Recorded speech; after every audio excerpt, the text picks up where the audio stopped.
و درباره عمر ابن عبدالعزیز عمر ثانی که الحمدلله مسجد جامع قزاقان با نام این بزرگ مرد نامیده شده است، با شما یک صحبت مختصر نیز داشتیم.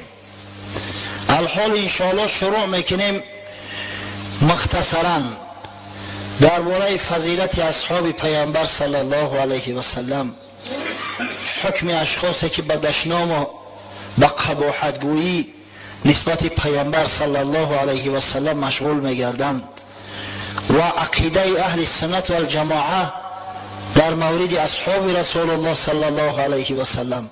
بعدا اگر وقت امکان دهد انشاءالله مختصرا صحبت میکنیم، برای صحبت های زیاد با شما داشتیم. اگر وقت امکان دهد انشاءالله اندک از بعض گوشه های حیات حضرت ابوبکر صدیق و عمر فاروق که با شما ما صحبت های طولانی داشتیم در موضوع ایشان. من یاد دارم که در موضوع فضایل ابوبکر صدیق 5 ساعت صحبت کرده بودیم، در موضوع فضایل و فتوحات مسلمانان در زمان حضرت عمر فاروق 9 ساعت صحبت داشتیم. امروز کم گفته میگذاریم تا اینکه همون خاطره های پریشان باز یک جا جمع آوریم و بعد انشاءالله اگر خدا امکان داده باشد از همین روز شروع میکنیم با زمان خلافت حضرت عثمان ذی‌النورین و بعد از او خلافت علی ابن ابی طالب رضی الله عنهما. مفصلا صحبت میکنیم در این موضوع، زیرا که در این موضوع ها صحبت نکرده ایم. افسوس صد افسوس که دیگر از گوشه و اطراف ها صدای بعض تاجیک پسران را که احمق شدهاند به ضلالت و گمراهی رفتهاند میشنویم. او کسایی را که نسبت اصحاب پیامبر صلی الله علیه و سلم قبحگویی را روا می‌دارند، سخنهای ناشایسته میگویند، حتی با تلفن بعضی هاش جرأت کرده و به من مراجعت میکنند. بعضی به سعادت هایش است که اصحاب پیامبر صلی الله علیه و سلم از جمله عمرو بن عاص، معاویه، ابو سفیان و امثال اینا را دشنام حقارت میدهند. تاجیک پسرانی که اهل سنت و الجماعه هستند، تاجیک پسرانی که پدر و جد اجداد ایشان حنفی مذهب بودند، امروز عمل میکنند که ایشان را از دایره و حلقه اهل سنت و الجماعه خارج میکنند. از همین خاطر در این موضوع های انشاءالله بعد صحبت بسیار مفصل خواهد بود. اصحاب رسول الله صلی الله علیه و سلم افضل این امت هستند. شخصانی هستند که خدای بزرگ در قرآن رضامندی خویش را از عمل اونا، از رفتار اونا بیان کرده است. خاصتا و کسایی که همراه رسول الله صلی الله علیه و سلم در بیعت رضوان بودند، در حدیبیه. لقد رضی الله عن المؤمنین اذ یبایعونک تحت شجر. خداوند در قرآن بزرگ میگوید به تحقیق راضی شد خدای تعالی از مؤمنان، آنانی که در زیر درخت رضوان در حدیبیه با تو بیعت کردند. خداوند رضاگی خویش را از اونا در قرآن بیان کرده است. در چندین موضع خدای تعالی میگوید رضی الله عنهم و رضوا عنه. راضی شد خداوند از ایشان، یعنی از اصحاب محمد صلی الله علیه و سلم، و راضی شدند ایشان از خداوند. این درجه و فضیلت است که غیر اصحاب رسول الله صلی الله علیه و سلم به کسی میسر نگشته است. این درجه و فضیلت است که اصحاب رسول الله صلی الله علیه و سلم را از همه بالا میگذارد، از اونا بالاتر تصور کرده نمی شود کسی را. فضیلت اعمال نیکش را حضرت رسول الله صلی الله علیه و سلم فرمود خیر امتی قرنی ثم الذین یلونهم ثم الذین یلونهم ثم یجیء اقوام تسبق شهادت احدهم یمینه و یمینه شهادته. بهترین امت من گفت امت عصر من است، یعنی صحابگان من هستند، کسانی که مرا دریافتند، کسانی که صحبت ما را دریافتند. بعد اینها آنها میآیند از روی فضیلت که مایلی اصحاب هستند، بعدی اصحاب آمدیند، یعنی شاگردای اصحاب که در تاریخ با نام تابعین یاد می شوند. ثم الذین یلونهم، بعد اینا کسایی میآیند که با شاگردای تابعین هستند، از قفای تابعین میآیند که با نام تبع تابعین یاد می شوند. بعد از آن میگوید قوم‌های میآیند که قسمشون پیش پیش شهادت شونه، شهادتشون پیش پیش قسم شد. حال شهادت نداده قسم میخورن، قسم نخورده شهادت میدهند. یعنی مردمی که دروغ آشکار میکنن، مردمی که دروغ پریشان میکنن، دیگر بر باقی مانده ها اعتماد نیست تا زمانی که قبلنشو ثابت نشود. ببینه گفت اصحابم نجمی روشن است، بهترین قرنها قرن من است. پیغمبر خدا صلی الله علیه و سلم گفت بهترین عصرها عصر من است، بهترین ای امت ای ملت اصحابی بزرگ من هستند. فرق نداره او کی است، در کدام عصر زندگی کرد. صحبت پیغمبر صلی الله علیه و سلم سالهای طولانی شنید یا که همگی یک بار خدای تعالی برای او میسر گرداند مصاحبت با رسول الله صلی الله علیه و سلم رو. همه اینا در حکم اصحاب داخل می شوند و مرتبه و منزلت اینا در جامعه اسلامی از همه بالاتر هستند، از همه بالاتر هستند. نزد اهل سنت و الجماعه برادران عزیز فراموش نکنید، نزد اهل سنت و الجماعه وحشی که قاتل امک رسول الله صلی الله علیه و سلم حمزه ابن عبدالمطلب است، وحشی که بعد فتح مکه اسلام آورد، شاید یک بار صحبت پیامبر صلی الله علیه و سلم دریافته باشد. از اویس قرنی، اویسی که پیغمبر خدا تعریف توصیفش کرده است، اویسی که پیغمبر صلی الله علیه و سلم با بزرگ مصر عمر خطاب توصیه میکند که وقتی اویس دیدی از او طلب استغفار کن، گوی تا در حق دعا کنه، طلب استغفار تر از پروردگار کند. مرتبه وحشی در نزد اهل سنت و الجماعه از مرتبه اویس بالا است، فراموش نکنید. این حکم مطلق است در نزد اهل سنت و الجماعه به هر مذهبی که متعلق نباشند. همه چیزی هست که مردم مسلمانای اهل سنت و الجماعه را از اهل هوا، از تشیع، از امثال اونا جدا میکنند. هر کسی همه حدود را ویران کرد، از همه حدود تجاوز کرد، او دیگه من بعد اهل سنت و الجماعه حساب نمیخورند. فراموش نکنید از ملت ناجیه، از مذهب ناجیه خارج میشوند.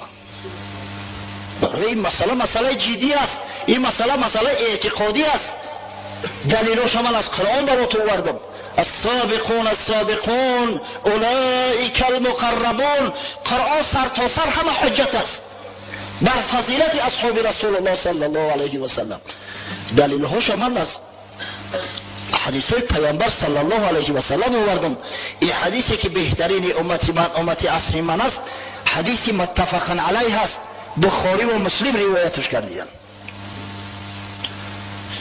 از حضرت ابو هریره و از حضرت ابی سعید خدری روایت است که پیامبر صلی الله علیه و سلم باره گفت لا تسوبوا اصحابی، لا تسوبوا اصحابی فوالذی نفسی بیده لو ان احدکم انفق فی سبیل الله مثل احد ذهبا ما ادرک مد احدهم ولا نصیفه.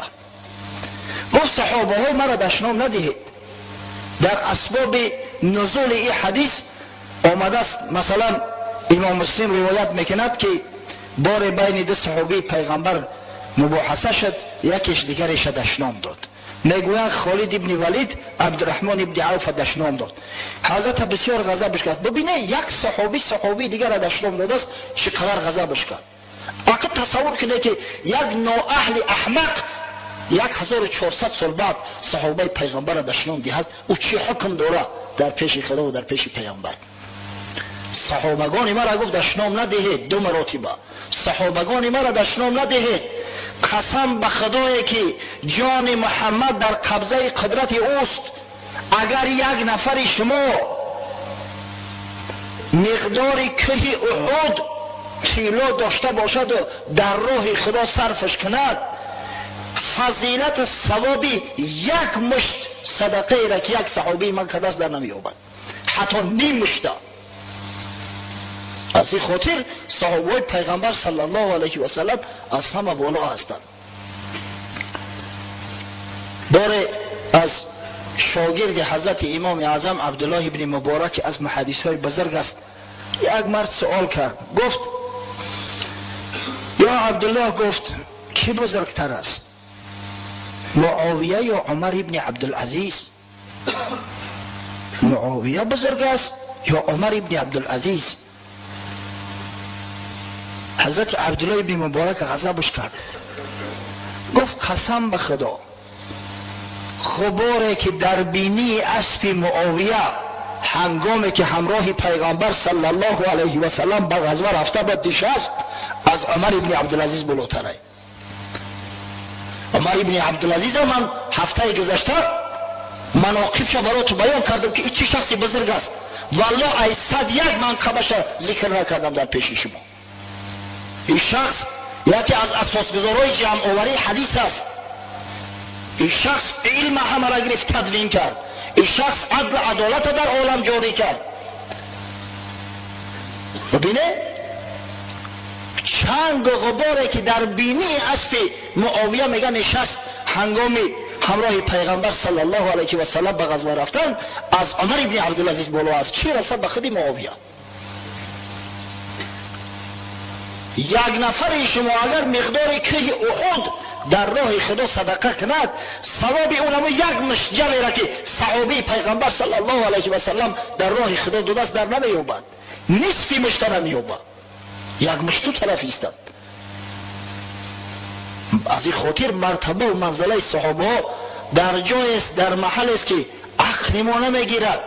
این مردای بزرگ فاضل ترین این ملت این امت هستند. وای به حال کسی که طعنه و ملامتشو میکنه، وای به حال کسی که نسبت اونا به ادبی اظهار میکنه. فردا روز قیامت رقیب او محمد صلی الله علیه و سلم خواهد بود. یکی از سبب‌های اون که امروز بعضی جوان‌های حتی از نظر علم شرعی بسواد زبان کشاده و تعرض میکنن و دعوا میکنن، سخنهای قبیح نسبت پیامبر صلی الله علیه، خب سخنهای قبیح نسبت اصحاب پیامبر صلی الله علیه و سلم اظهار میدارن. انتشار یافتن کتب اهل تشیع در جامعه ما است. من بار در این موضوع گفته بودم، متاسفانه بعضی کارخانه های هستند که بر زیان ضرر اهل سنت و الجماعه، بر زیان ضرر مسلمانای این سرزمین، عقاید ایشان رو خراب کنان، کتاب های اهل تشیع خاصتا کتاب های تاریخی را به زبان تاجیکی و به خط سیریلیک، به خط کیریلی گردانده و در جامعه پهن کرده سیان، حتی به پول هم تقسیم کردن. یک زمان من یاد دارم کتاب های مثل کتاب فروغ ابدیت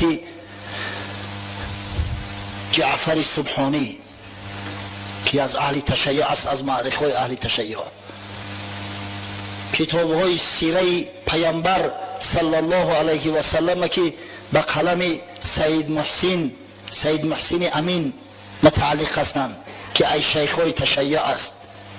حتی کتاب های مثل انقلاب کربلا و امثال اینا را که سر تا سر از سخنهای لاف، گزاف، دروغ، بیهودگویی، تهمت بر اصحاب پیامبر صلی الله علیه و سلم عبارت هستند، به خط کیریلی به زبان تاجیکی انتشار داده و در میان طالب علم پهن کردن، خاصتا طالب علمایی که در مکتب‌های عالی دنیوی میخونن. او بیچاره طالب علم از علم بخبر نباشه، سواد نداشته باشه، او تاریخ اسلام نداند، حکم اصحاب پیامبر صلی الله علیه و سلم ندانه، نشناسه قدر منزلت اونا را. وقتی که این کتابا را میخونه همین را حقیقت گمان میکنه. بعد نعوذ بالله بعد ببینی که زبان تعرض دراز میکرد نسبت اصحاب پیامبر، سخنهای میگوید که والله نه در در میسته و نه در دیوار. باز میگم برادرای عزیز، قسم به خدا این کتابایی که نوشته شده‌اند همه مغرضانه هستند، همه تهمت هستند، همه با حقیقت منافات دارند، هیچ کدام یو از روی حقیقت گپ نمیزنند. وای به حال صاحباش که در پیش خدا چی جواب میگفته باشند. این مصنفای بدبختی به سعادت بعضی جا میخونی گمان میکنی که در جنگ بدر همگی 4-5 آدم جنگ کردن و دیگه همه تماشابین. 4-5 آدم گویا در جنگ بدر غلبه کردن. در جنگ احد همگی 8 آدم جنگ کرده است دیگه همه گویا گریخته باشن. سخنایی که والله حتی یگان مستشرق جرأت نمیکنه اونا را گوید. شرق شناسای خارجی که یهودی هستن و نصرانی هستن جرأت نمیکنن نسبت اصحاب پیامبر صلی الله علیه و سلم می دروغ را گویند. اما این به سعادت ها میگویند، این اهل هوا اهل تشیع میگویند دیورا. و از همه بدترش این است که مردم ما را گمراه کرده استند.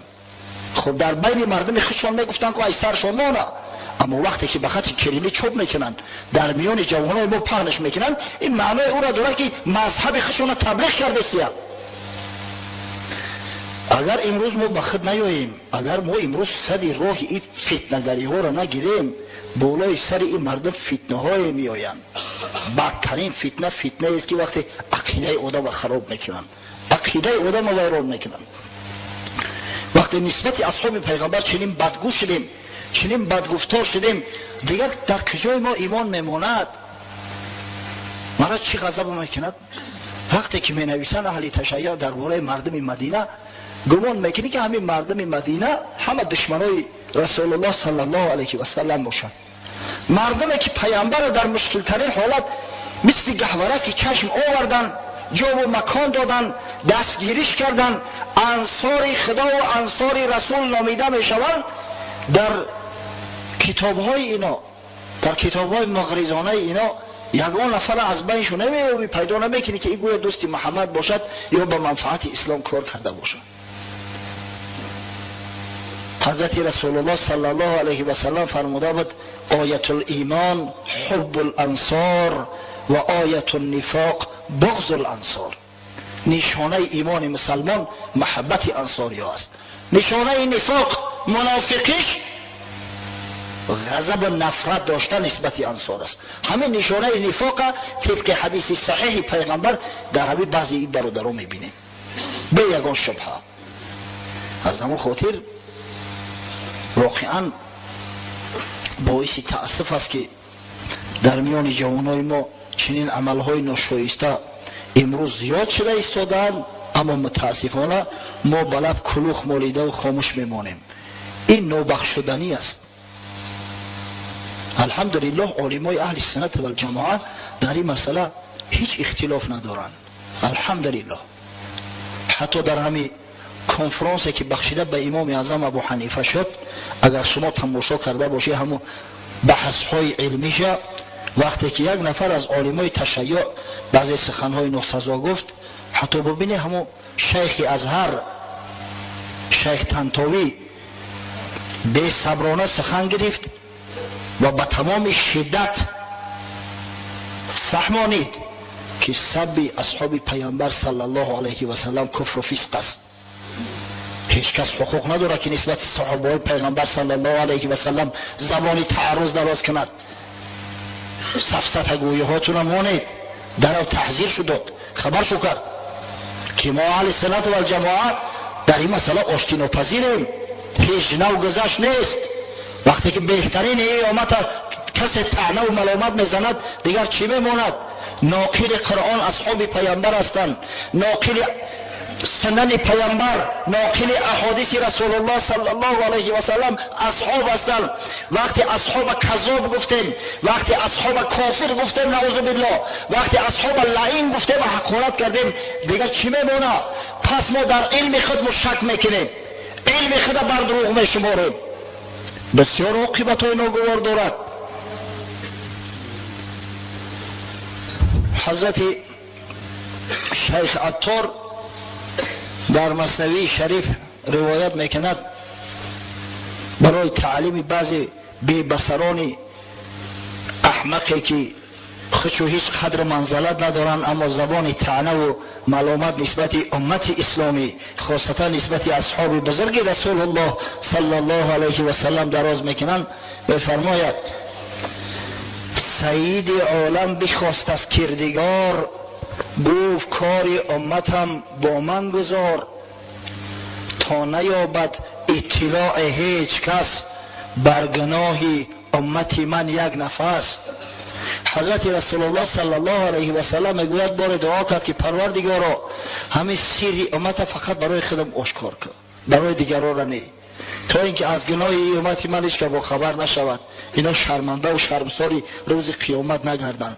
فقط همین سری امت برای خودم بگذار. حق تعالی گفت ای صدر کبار، گر ببینی آن گناهی بیشمار، تا نداری تاب آن حیران شوی، شرم آری و از میان پنهان شوی. حضرت خداوندی گفت یا حبیبی من ای محمد صلی الله علیه و سلم، اگر من این سیر اسرار امت در پیش تو آشکار کنم، تو وقت گناه های بعض بی‌بصرا را ببینی، گناه های بعض عاقل پدران را ببینی، تو طاقت نمیکنی، میگریزی از بینشو، دیگه طاقت شنیدن گناه ها شده نمیکنی. عایشه کبوت همچون جان تو را، سیر شد زودیل به یک بهتان تو را. عایشه که اینقدر تو دوستش میداری، با یک تهمتگرا بردی در خانه پدرش ماندیش، تا زمانی که خدای تعالی پاک بدن و پاک دامن بدنش ثابت نکرد، نرفتی نگرفتی نه آوردیش. چون بگشتی از گرامی تر کسی، پرگناه هستند در امت بسه، تو نداری تابی چندان گناه، کار امت را رها کن با اله. وقتی از عزیزترین شخص گشتی، آخی در این امتی تو یک بدبختای هستند که تو طاقت شنیدن گناهی اونها را نداری، شب تا سحر خلافش که میکفونن. عید مردم عید خود ندارن، بر روستا بگه خرواری خواه میکنن، 5 نماز ترک کرده. تو طاقت برداشتن گناه ها او را نداری، شنیدنش نداری. حتی بعد میگو من بیزارم از این تری امتم، بیزارم از نماینده های امت. تا نداری تاب چندان گناه، امتی خود را رها کن با اله. امت به خدا رها کن، حوالش به خدا کن. ایمان هستم که سیری امتی ترا میپوشونم، ایمان هستم که با مهلت شو میتم، ایمان هستم که با این امت بهترین امت میگوم. به خاطر بعضی صادقاش، به خاطر بعضی خدا ترسا، به خاطر بعضی ذاکرا و ساجدا. کار امت چه نه کار مصطفی است، کی شود این کار از گفتی تراست. و تو بدبخت وقتی که کار امت کار محمد صلی الله علیه و سلم نیست، تو کی هستی که در کار امت اخلاقی میکنی؟ تو کی هستی که کی کهنه را باد میتی؟ تو کی هستی که قدر دعوا و جنجال میکنی، از پشت حق میگردی؟ تو کی خودت؟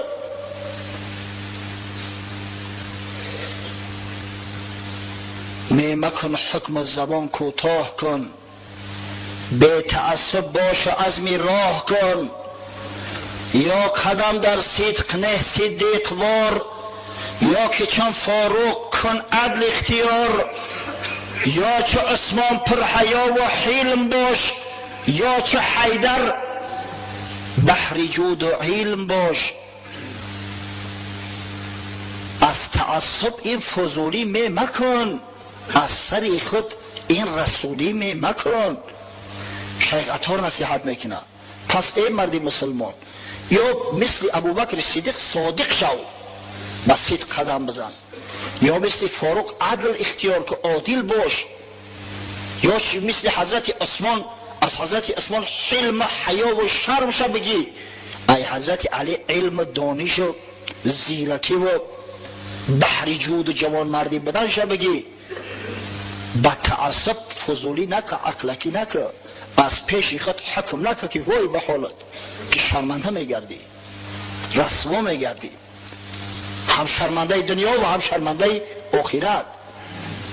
حکم اصحاب پیامبر صلی الله علیه و سلم چنین است، ما حق نداریم که زبان تعرض درست کنیم.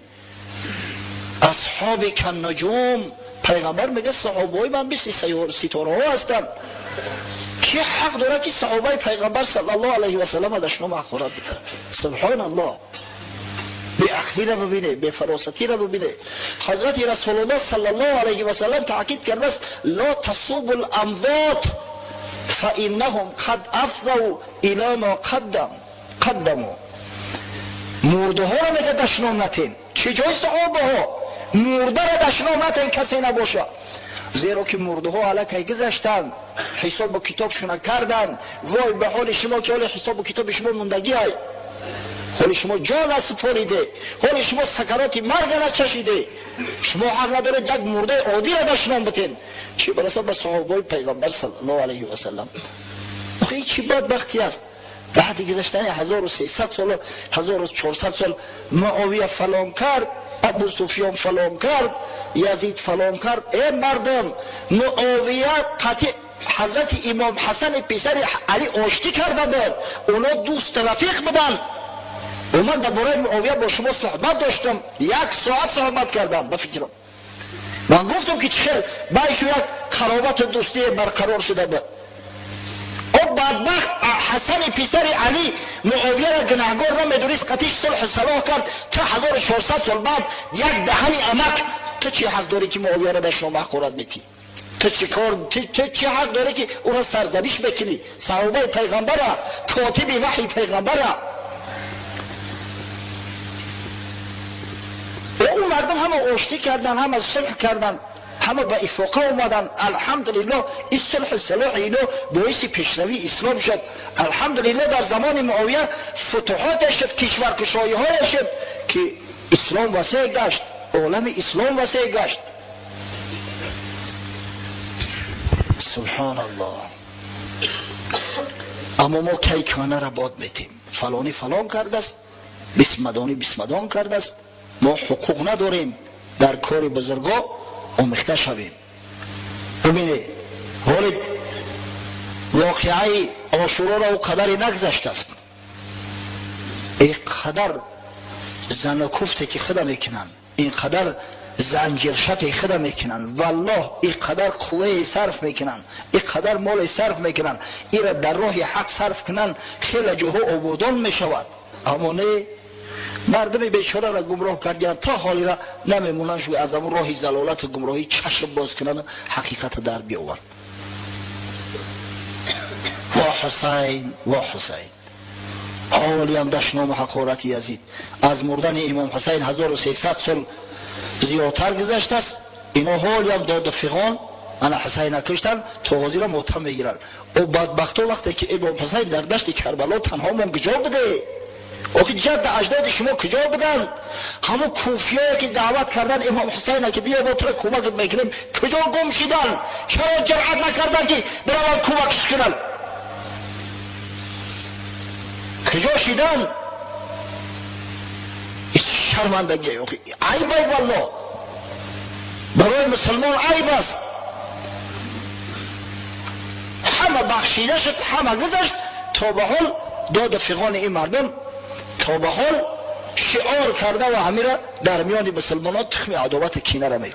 خیلی ماتم بگیرن میلش، ماتم حسین بگیرن نه، حتما باید صحابه پیغمبر را در اینجا دشنام بتن، سخنهای ناسزا و ناحق در حقشو بگن، مردم بشورانن، حتی تفلکا را، تا اینکه نسبت اصحاب پیغمبر صلی الله علیه و سلم بدگمان باشن.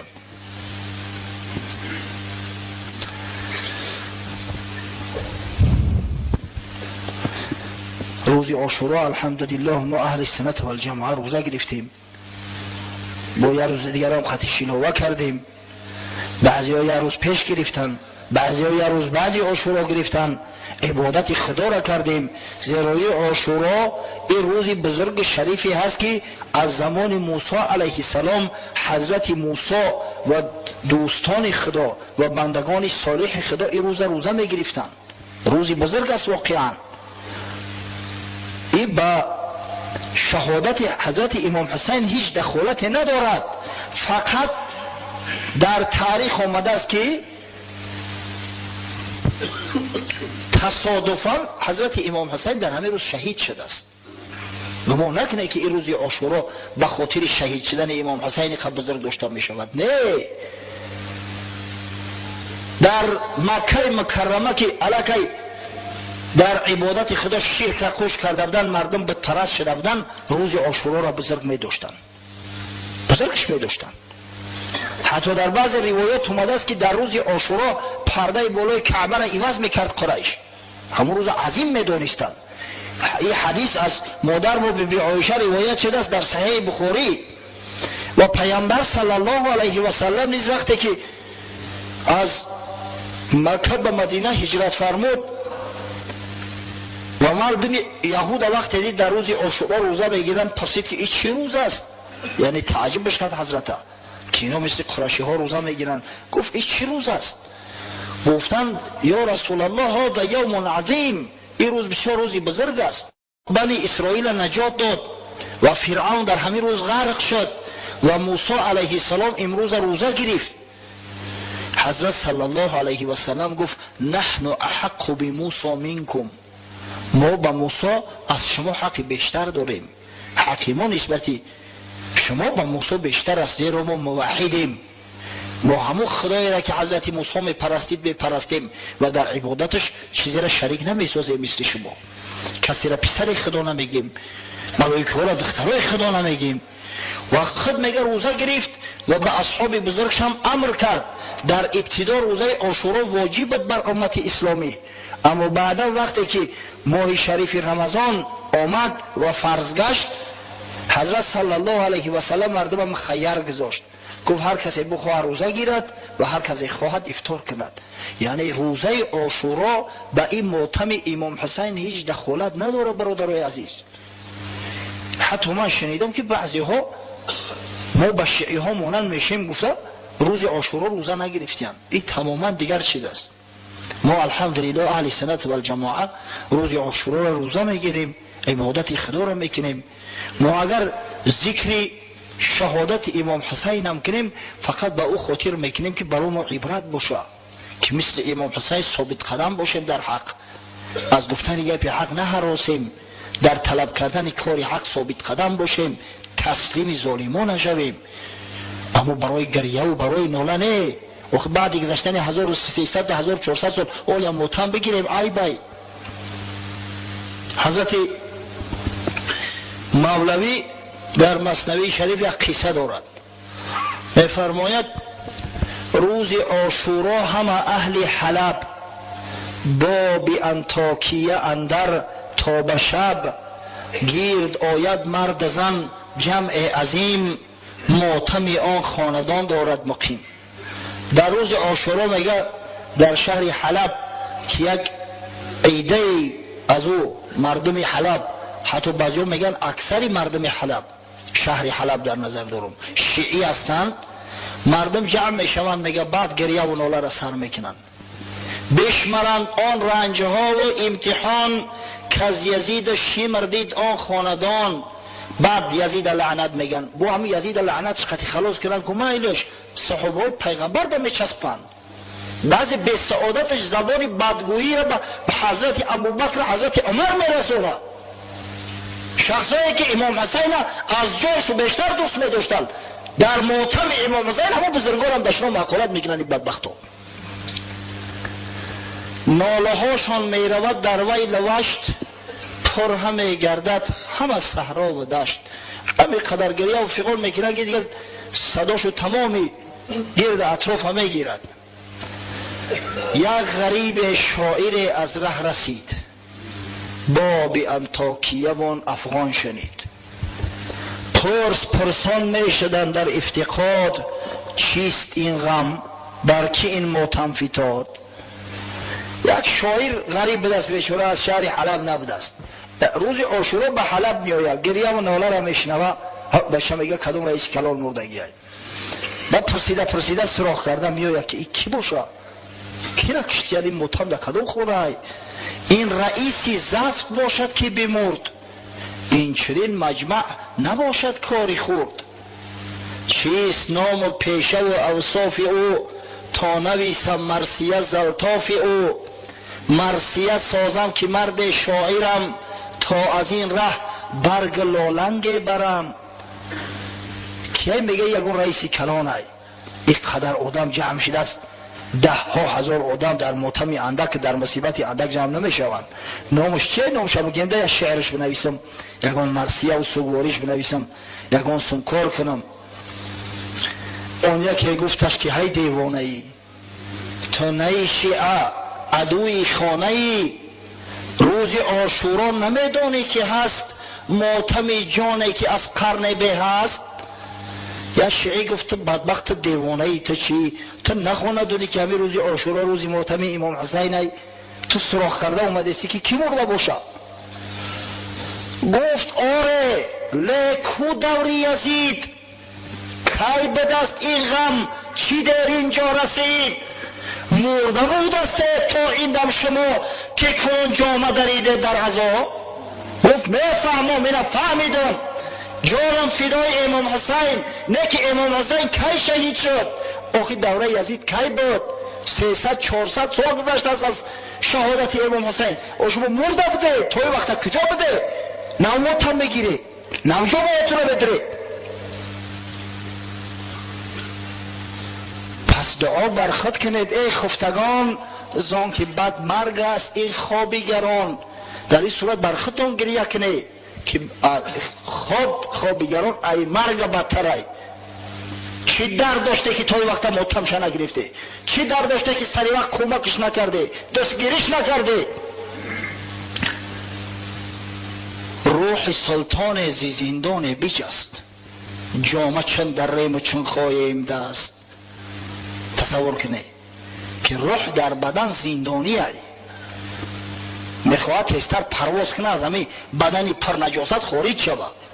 انا که روح یک سلطان، یک دوستی خدا، فرزند پیغمبری خدا از زندان بدن خلاص یافت، با بچی راهه، با راه شهادت. نعمت خدا را ببینه، رحمت خدا را ببینه که خواست که همین حسین که قرة اعیون پیغمبر بود، ریحان پیغمبر در دنیا بود، با شهادت از دنیا بروه تا فردا روز قیامت هم رشید پیغمبران باشه. چون که ایشان خسروی دین بوده اند، وقتی شادی شد چه بشکستند بند. سوی شادروان جنت تاختند، کنده و زنجیر را انداختند. آخه یا دوستای خدا هستند، یا پیشواهای ما هستند، امامای ما هستند. گریه نکنه، شما شادی کنه که تیزتر جانشو خلاص شد از همین دنیای نکبت بار، تیزتر به وصال خدا رسیدن. خدای تعالی به حبیبش محمد صلی الله علیه و سلم جبرئیل امین فرستاد، گفت به حبیب من بگو که یا محمد ساعت اجل نزدیک آمد، اگر تو بخواهی من نمیگیرم روحی ترا، تا روز قیامت زندت میمونم. اما مردن حق است، هیچ که از چنگ اجل نمیره. اگر بخواهی زودتر به وصال من برسی بیو. حضرت رسول الله صلی الله علیه و سلم آخرین سخنی که به زبان رانده است قبل از قبض روحش، گفت الی رفیق الاعلا، من به سوی رفیق اعلا میرم، شما را چکار کنم؟ الی رفیق الاعلا. و وقتی که امام حسین به سوی پروردگار شتابان رفت، به سوی مغفرت خدا، به سوی جنتی که پهنش برابر 7 آسمان و 7 زمین است، شما چقدر گریه میکنی، چقدر روکنی و مکنی میکنی؟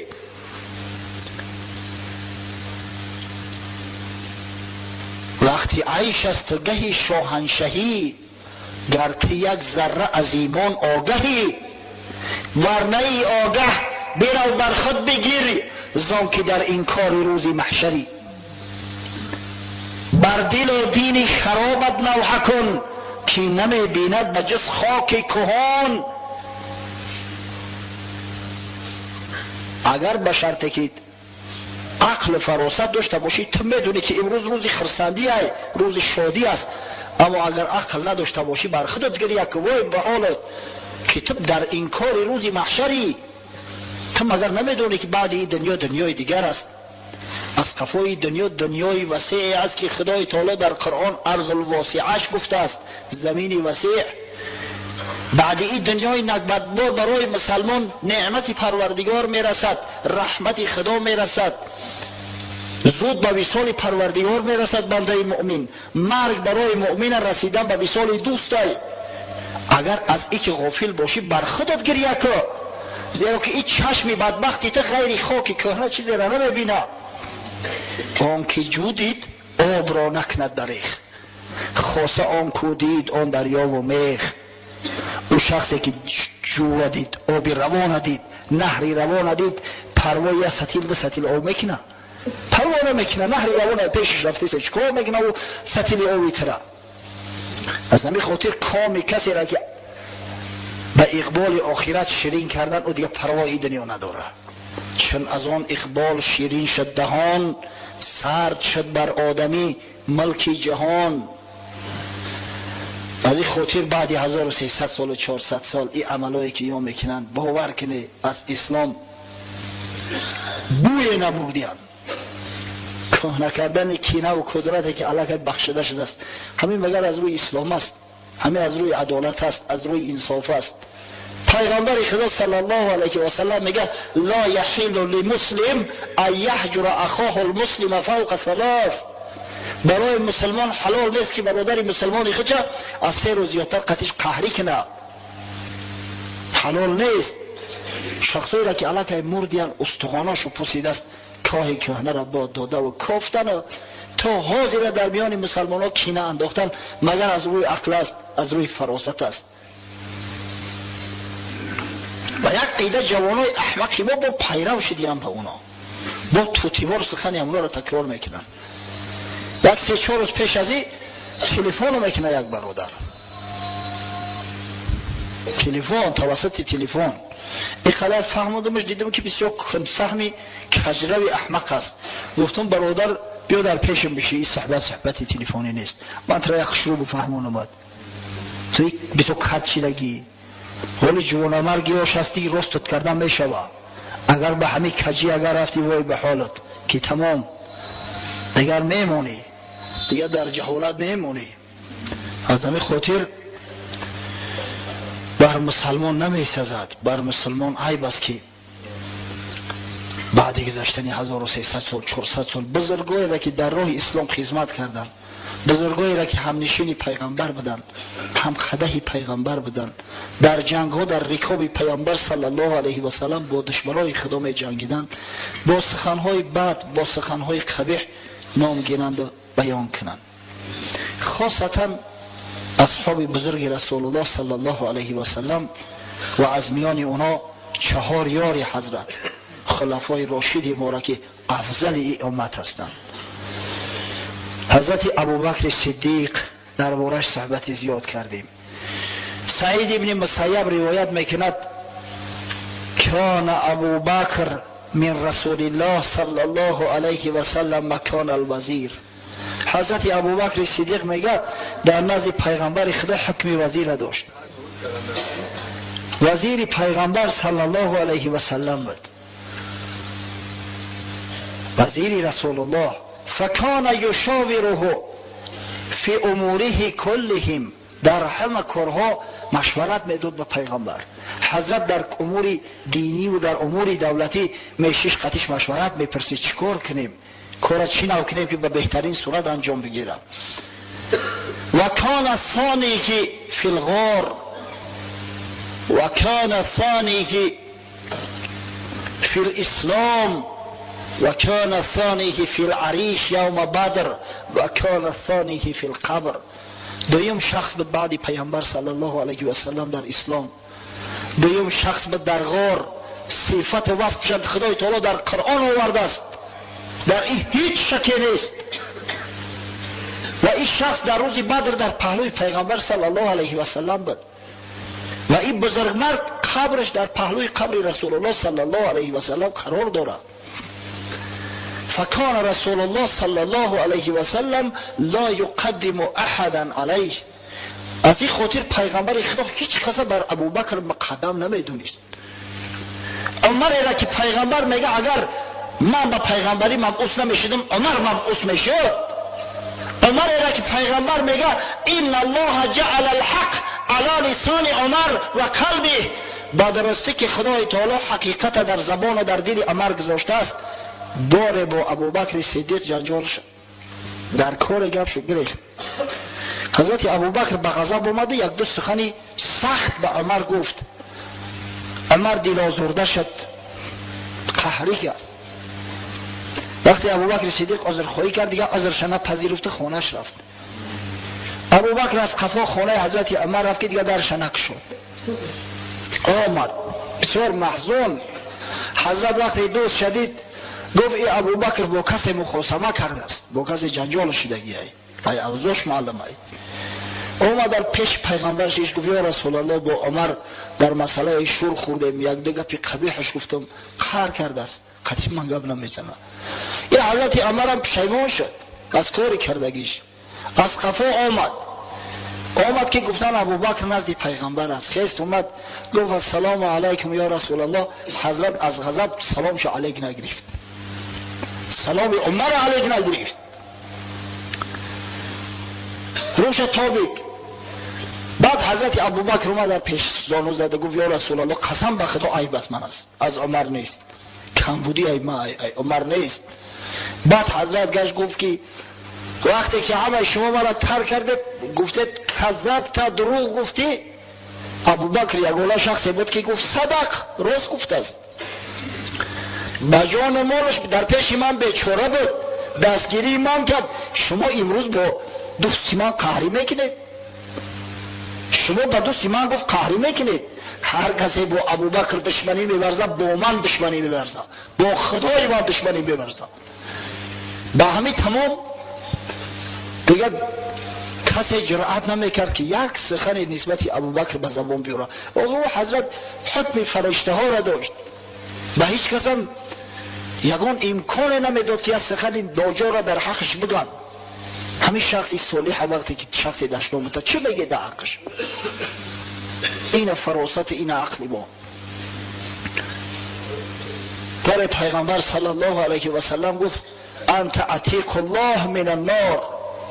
یا ابوبکر گفت تو آزاد کرده خدا هستی از آتش دوزخ. خدا تو را از آتش دوزخ خلاصت کرده گیه، تو نجات یافتگی از آتش دوزخ. لو كنت متخذا خليلا لاتخذت ابا بكر خليلا ولكنه اخي وصاحبي وقد اتخذ الله عز وجل صاحبكم خليلا. متفق علیه. بخاری و مسلم روایت میکنن که پیغمبر خدا صلی الله علیه و سلم گفت اگر من از میان شما یگان دوستی جانی اختیار میکردم ابوبکر صدیق اختیار میکردم. یکی ابوبکر برادر من است، رفیق من است، اما خلیل نیست. چرا؟ زیرا که خدا پیغمبر شما را خلیل خود گرفته است. من خلیل خدا هستم، من حبیب خدا هستم. برای با ابوبکر من برادر هستم، دوست هستم، رفیق هستم، اما من خلیل خدا هم. اما اگر از مردم کسی را خلیل اختیار میکردم صدیق اختیار میکردم.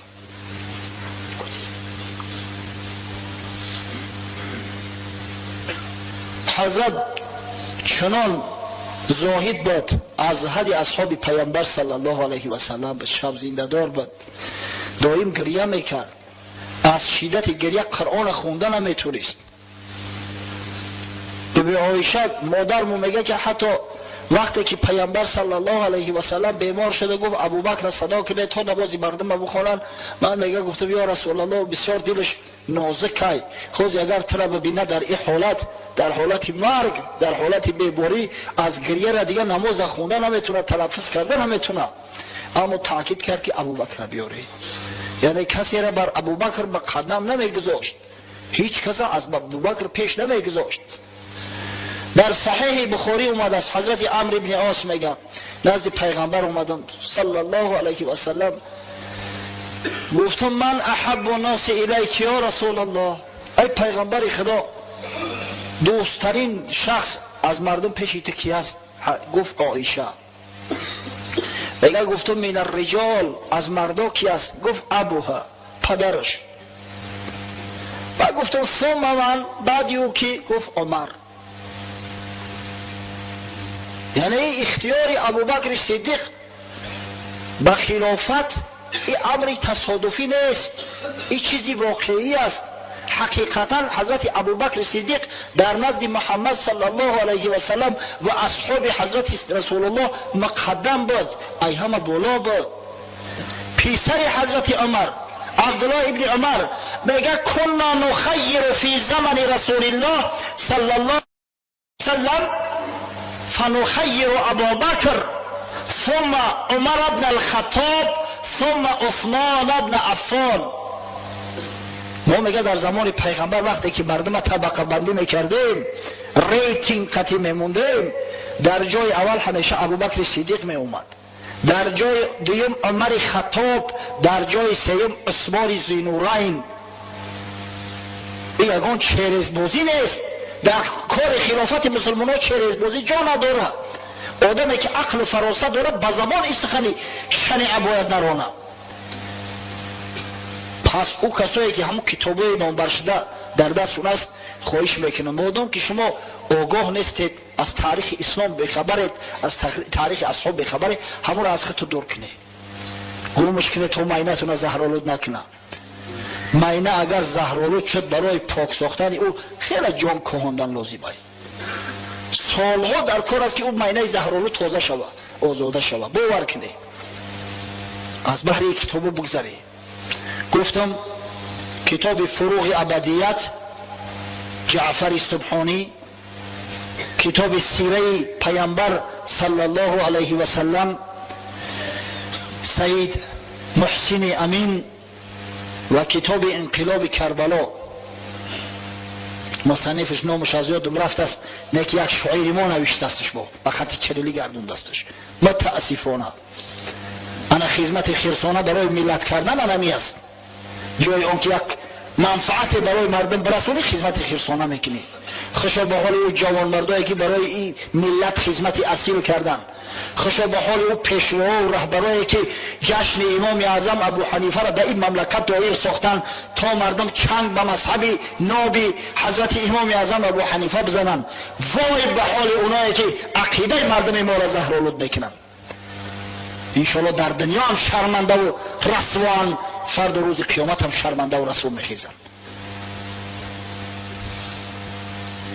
حضرت شیخ عطار روایت میکند در منطقه تیرش یک مثنوی بسیار معروف دارد.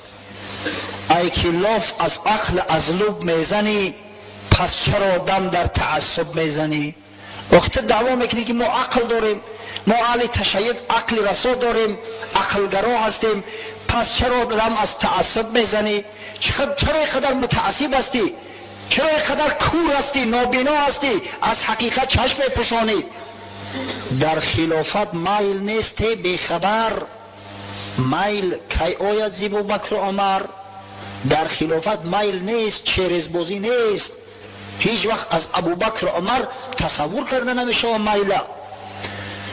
میل اگر بودی بر این دو مقتدا، هر دو کردندی پسر را پیشوا. اگر اینا که میل می داشتن و چرز می کردن، آقای فردشان فرزندای صالح داشتن، فرزندای جوانمرد داشتن، روی کار پسراشون چرا در جای خودش تعیین نکردن؟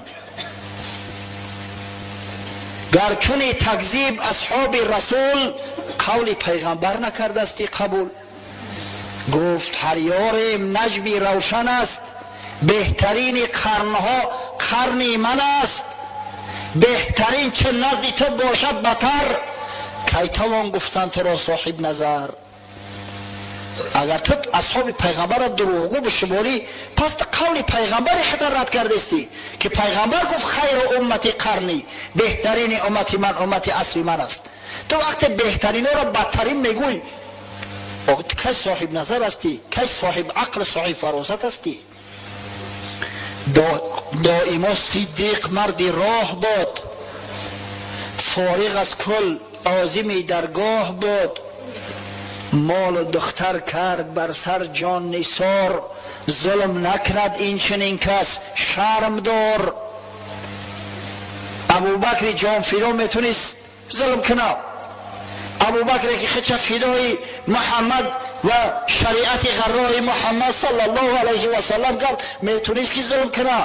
ابوبکر که از ترس خدا همیشه گریان بود، آب خنه که در پیشش میماندن گریه میکرد که این نعمت خدای تعالی را من چقدر شکرانه میکرده باشم، میتونه که ظلم کنه. در عمر گرمیل بودی ذره، کی پسر کشتی به زخمی دره. عمر خطاب که اگر مایل می داشت چریزبازی را می فهمید، به بعض روایات اومده است، البته در اسناد چو ضعف است اما اومده است که پسر خودش ابو شحمه را به زخمی دره هلاک کرد وقتی ثابت شد که زنا کرده بود است باره در هنگام جوانی با یک دختری. سیرشانه پوشانید، آشکار کرد در بین مردم و فرمی چنان زدنش که شهید شد، هلاک شد. همه خیلی آدم مایل داره، همه آدم شریزبازی میکنه. در وقت سکرات مرگ در بعضی تاریخ ها اومده است، گفتن یا امیرالمؤمنین جا کسی را خلیفه که حالی انشاءالله سری موضوع میاییم، ولی وقتی که صحبه در باره خلیفه شدن حضرت عثمان ذوالنورین میروه در این مسئله میاییم. گفتن در جا کسی را انتخاب که گفت من در وقت زنده بودن مسئولیت این ملت امت محمد صلی الله علیه و سلم به دوش داشتم، نمیخواهم که بعد مردنم مسئول این امت باشم. دیگه یه سری من ساقط شده است، منو مجبور نکنی، مسئولیت در دوش گرفتن نمیخواهم. گفتن وقتی نمی عبدالله پسر جوانمرد از کلان صحابه پیغمبر شه سوار عالم امیر جای خودت تعیین کرد. گفت قسم به خدا که برای خدا این سخن نگفتی، سینی همون گوینده قسم به خدا گفته این سخن برای خدا نگفتی. مرد را که زورش بزنی خودش نمیرسه، چخیل من رهبر و پیشوای مسلمانان تعیین کنم، گپش در زنی خودش نمیگذره، از کجایی میتونه نظم اموری ملک مسلمانان را اداره کنه؟ همین شخص میتونه که چریز بازی کنه؟ تصور کنه. ای پسر تو بینشانی از علی، عین یا و لام دانی از علی. ای شیعی تو علی را نمیشناسی، تو میدونی که علی عین لام یا عبارت است، اما نمیدونی که علی چی کس است. چند گویی مرتضی محروم بود از خلافت راند، چند گویی مرتضی مظلوم بود از خلافت راندن محروم بود. چون علی شیر حق است تاج سر، ظلم نتوان کرد با شیر ای پسر. ایزا نمیکشی که بگوی علی مرتضی محروم بود ظلمش کردن. آخه علی شیر خدای، علی حیدر بر شیر خدا ظلم کرده میشه و بر خرگوش ظلم میکنن، بر روباه ظلم میکنن. دیده ای که بالای شیر ظلم کنن. مرتضی را میمکن با خود قیاس، مرتضی را میمکن با خود قیاس، زان که در حق غرق بود آن حق شناس. راستی وقت منم تمام شد، انشاءالله هفته آینده صحبت منا ادامه میدهیم و کوشش میکنیم که علاقه شروع کنیم به زمان خلافت امیرالمؤمنین عثمان ابن عفان ذوالنورین رضی الله عنه. بعد صحبت حضرت عثمان بعد شروع میکنیم به زمان خلافت حضرت علی. پیشکی میگم که در زمان این دو خلیفه بزرگ علاقه در میان مسلمانان فتنه ها ایجاد شده بود، فتنه هایی که سبب هلاکت ده ها هزار اصحاب بزرگ پیغمبر صلی الله علیه و سلم و مسلمانان گشته بودند. انشاءالله در هفته های آینده صحبت خود ادامه خواهیم داد. و آخر دعوانا ان الحمد لله رب العالمین. از در این روز شریف در حق من دعا کنید که من قرض دارم و از قرض خلاص شوم و دیگر قرضدار نشوم. دعا میکنید در حق این برادر و تمام برادرانمو که در مشکلی های اقتصادی گرفتار هستند که خداوند از راه حلال رزق روزیشون فراخ گردان تا اینکه قرضاشون ادا کنن و تا اینکه نفقه اهل بیت خویش را مهیا سازند. آمین. خب یک برادر میگه چند وقت که بیمارم، از شما و اهل سنت و جماعت یک کف دعا در حق من و بیماران مسلمین. خب حاجی بلجان بوده است، دعا میکنه در حق این برادری حاجی من که یک چند سال قبل از این همراه ما در حج بود، در طواف بود، و در حق تمام برادرای بیمار مسلمانایی که امید احتیاج به شفای پروردگار دارن که خداوند از خزانه غیب رحمت خویش براشان شفای کامل عاجل عطا کن، تا اینکه در جماعات در مساجد در صف نماز ایستاده و همراه ما نمازها را ادا کنند. خب یک برادر گفت است در حق فرزندم دست جمعانه دعا کنید که کشایش کار و بخت سفید دهد. در حق فرزند این برادر و تمام فرزندهای مسلمانمون دعا میکنیم که خداوند در کسب و کراش و کشایش عطا کن و پروردگار و بخت و اقبال یار و یاورشان گردان.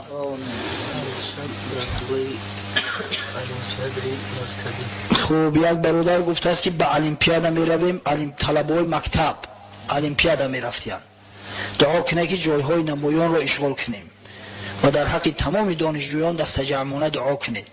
خوشو به حال تو. در حق همین برادرایی که الحمدلله در مکتب شایسته تحسین تعلیم میگیرن، درس میخونن، که اینا را المپیادا بردیان، به سواد نمیبرن المپیادا، دعا میکنیم که پروردگار علم دانشون بازم بیشتر گرداند و خداوند غالب سربلند از این المپیادا برشو بر بگرداند و خداوند اینا را عالمای به عمل، شخصای بزرگ جامعه، صاحب وظیفه و صاحب منصب گرداند تا اینکه خدمت جامعه اسلامی را از صدق دل انجام دهند.